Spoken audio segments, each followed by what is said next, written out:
Hey guys, Dwayne here. Today I want to talk a little bit about the I forgot method of gaslighting and basically trying to manipulate you. I was thinking about this the other day, and it was one of those things I had to endure, which you're probably going through similar things, or maybe even the exact same thing. So that's part of the reason I wanted to bring this up, because if you are going through the exact same thing, then maybe this will give you some perspective on it. So one of the things early on that I had to deal with when trying to get information from my ex was not getting the information, and every time I would bring something up, the answer would be, "Well, I forgot." It's like, "Hey, you didn't tell me about the school, the awards ceremony." "Oh, I forgot." "Hey, there was a appointment for." One of our kids for, a joint appointment for a therapy appointment. You didn't tell me. "Oh, I forgot." And the crazy part about it is, it's subtle, and there's a little bit of potential for it to be true. So then you start asking yourself, well, did they really forget? Or are they doing it on purpose? But it's done in such a way that you're left second guessing yourself and trying to figure out what's going on. And the whole purpose of it is just to try to get under your skin, to get you to react, to get you to engage, to give them the ability to manipulate you and have you have a reaction and feel good about the fact that they're able to do that. That's what their narcissistic supply on that is. It's not so much the end result. It's more of, can they actually still get under your skin? And they'll continue to do that. Another example of this is email problems. If you try to send email information or you ask questions and they don't respond, and when you finally get with them, it's like, "Oh, well, I'm having email problems," or if you're texting them, "Oh, I'm having phone problems," or whatever. There will always be something, and it'll be just subtle enough to make you wonder if it's actually true. It's like, "Oh, well, maybe they are just having problems." Nobody could be this, vindictive or this difficult, so it's got to be true, right?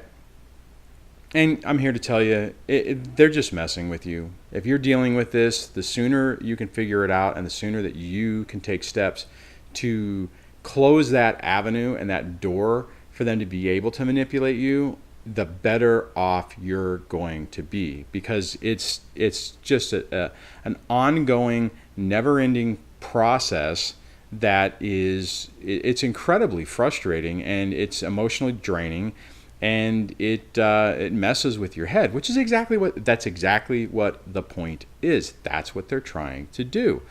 So, I remember I heard the forgot thing a lot of times, and I think it finally came to, actually, you know what?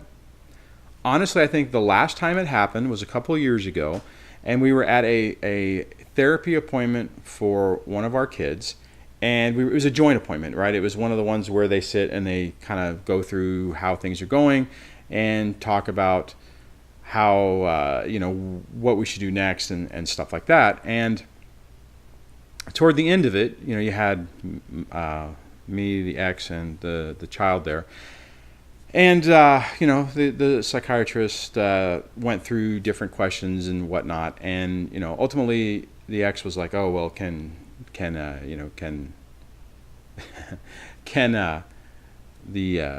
we have a private moment?" So, and she wanted to bring up something. Actually, this is actually kind of entertaining. So the child leaves, and I'm like, "Oh, great. Okay, what exactly is this going to be? What's coming now?" Excuse me. And this is like 2 years into it. So, I still didn't know about the narcissism thing, but I knew that she was playing a bunch of games. And she came up and hold on a second. She came up and wanted to say, "Well, there was this thing," and I'm not going to go into details of what it was, but it was, this time in high school, he said this.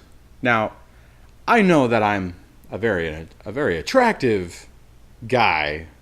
I don't know if you can see the grays, but high school was a long time ago. Like before I met this person, long time ago. And I was actually kind of flabbergasted. I'm like, you just brought up something from before you even knew me. That's like, what the time? What was it? 25 years ago. I'm like, seriously? You know, the psychologist was like, I don't really know how that could pertain to this situation. Maybe, you know, I'll make a note of it. But, you know, and then I was talking about, you know, if we're going to talk about stuff, why don't we talk about the fact that there's zero communication and, you know, what's going on. And actually, it was a psychiatrist. So the psychiatrist said, well, you guys have kids and they're still pretty young. You guys are going to be dealing with each other for a long time.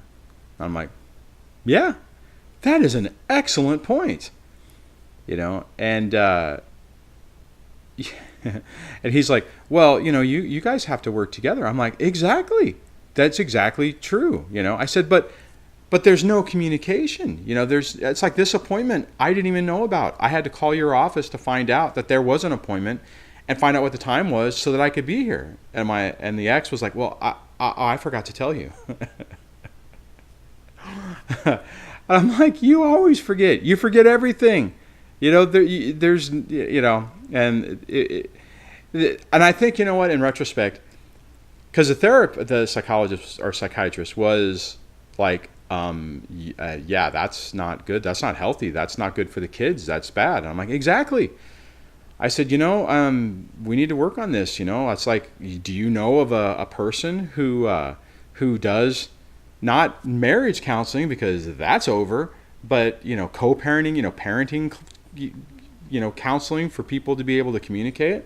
And he was like, oh yeah, sure. And he gave not a prescription, but a reference, you know, and you know, the ex was doing the normal, you know, well, I definitely want to work with you, you know, whatever. And it's like, so if we make the appointment, are you going to show up?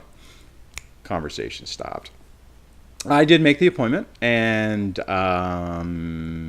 she wouldn't show up, and found whatever reason. I think her reason for not going, or the excuse, was it's my insurance. So I set up the appointment. I went to an appointment first to do all the paperwork, you know, get everything set up so we don't have to sit there and fill out paperwork for the first hour. I wanted to actually start this and get this going. So I found the person, did it, and yeah, she wouldn't go. So it was,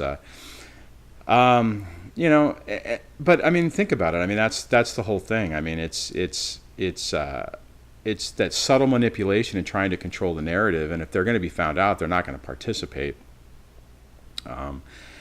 And so what's bottom line? What's the point of this? The point of this is all this stuff that you're going to go through, or that you're going through, is just it's silly and stupid.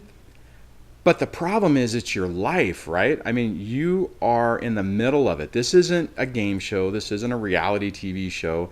I mean, even at work, some of the BS that happens there, it's like, whatever. You know, there can be crazy stuff happen at your job, but as long as it doesn't impact your job and it isn't taking money out of your pocket or impacting your ability to make money, it doesn't necessarily matter. Or if you're dealing with friends or somebody who's difficult like this, you know, it doesn't necessarily impact your life. But when it's this type of stuff, you know, this is impacting your life. It's impacting your kid's life. It's impacting your life. It's impacting your financial life. Every aspect of it. And it's incredibly frustrating and incredibly emotionally draining. So the point is that, you know, as you figure this stuff out and you realize what they're doing, their ability to effectively do that to you diminishes. Honestly, if you look at the situation I'm in now, I take the kids to the therapy appointments. She doesn't. You know what? I'm fully expecting at some point that maybe she might decide that she wants to do it, and I'll just make the appointment over over me and cancel it. And I've mentally prepared myself, and if she does that, I'm okay with it. I mean, it's like, and she hasn't. It's been months, maybe even 9 months or whatever, since I've just started taking them. And and then they find other ways to try to manipulate the situation. Primarily, they're going to use your kids to do it, which is really annoying. But in the beginning, they're going to do all this stuff. They're going to try they're going to forget everything, so that you're just not at the places you need to be. You don't make it to the appointments. And so, because what they're trying to do is they're trying to continue their narrative that you don't really care, you don't want to be involved. They're this poor defensive little thing, and it depends, right? I mean, there's different stereotypical narratives that are easy for the mom to say, and they're easy for the dad to say, right? I mean, the mom type of typical scenario is deadbeat dad, not interested, doesn't really care, was never there, was not involved.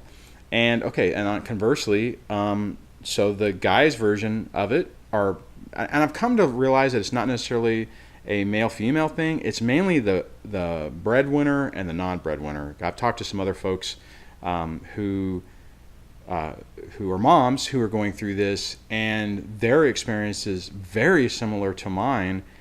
And it's the main reason is because they're the breadwinner, and it's amazing how this works out. But if you're that, then it's like, well, you're not really there. You're always working. You don't really care. You're not around. You don't. Whatever. I mean, it's all smoke and mirrors and BS to try to maintain the facade that they have to break you and ultimately control you and continue to get narcissistic supply from you. So, but the message on this is that as you learn more and as you understand what they're doing, it's still going to make you mad, but every day that goes on, it gets a little bit better. So on that, I'm going to wrap this video up.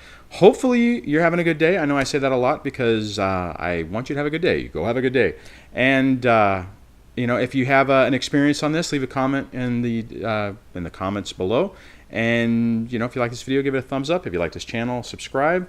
And some folks have been asking how to try to get a hold of me lately. If you hit the About page on the YouTube channel, there is links to everything, and there actually is a link to get my email address, which does actually work. You just have to say you're not a robot. I'll do what I can for you guys. So, hey, have a great day, and I will talk to you on the next video. Take care. Bye.